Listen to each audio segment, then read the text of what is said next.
And we back with another one, Dookie. Check it out.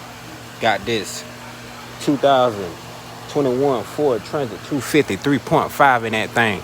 Yeah, buddy, we got some things to do to this. I got to do a inspection and state inspection and add a sticker to it. And so yeah, what else we got to do to this thing? Tire rotation. It looked like I'm gonna have to put some rear tires on them, but yeah, I'm just going through the brake list. I mean, not the brake list, but the checklist right here on this tablet. Little new system they trying to mess with. I said take it a little bit longer, but it is what it is. We can go and get to it.